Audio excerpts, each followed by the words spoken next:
If we don't create our own brain, we can't truly be responsible for the choices that follow from it. So yes, we make choices, but we do so with a brain that we didn't choose, in circumstances not of our making.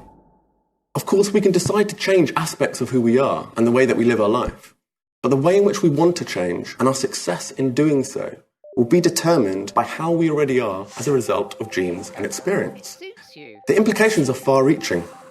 Whether we're the star pupil or a dropout, motivated or lazy, disciplined or distracted, it's all ultimately a matter of luck. In the end, luck is what separates the rich from the poor, the saint from the sinner, the prisoner from the judge, the powerful from the powerless. So notions of credit, blame, punishment, and responsibility cease to make much sense. But not everyone agrees.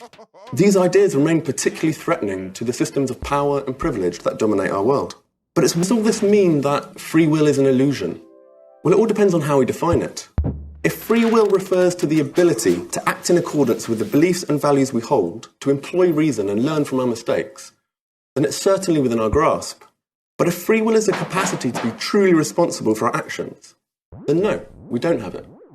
Now, if ultimate responsibility is a myth, it follows that no one is truly blameworthy.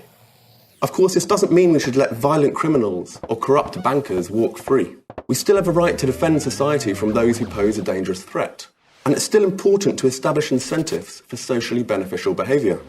The trouble is, the more we pretend that a lawbreaker is truly responsible for their actions, the more we blind ourselves to the deeper causes of their behaviour. And this just increases the chances of reproducing the conditions that enabled that behaviour to occur.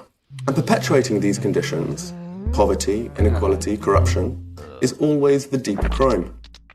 Yet the myth is continually reinforced by major religions, by positive psychology bestsellers, by the courts, and by much of our political culture.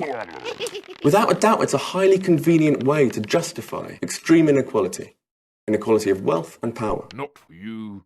If poorer nations in the global south can be blamed for their poverty, if addicts, refugees, prisoners, the homeless, the sick, and the unemployed can be blamed for their predicament, then social and economic systems are easily excused. The responsibility myth makes it seem that people get what they deserve. It helps to justify inequality and the economic system that produces it.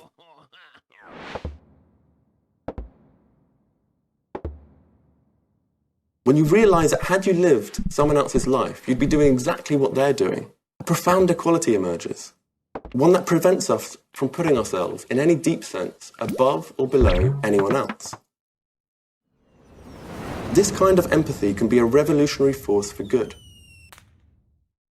That kind of empathy, when multiplied across society, is a powerful liberating force, which in this time of turmoil and crisis, is our best chance of turning conflict into peace, division into unity, and hate into compassion.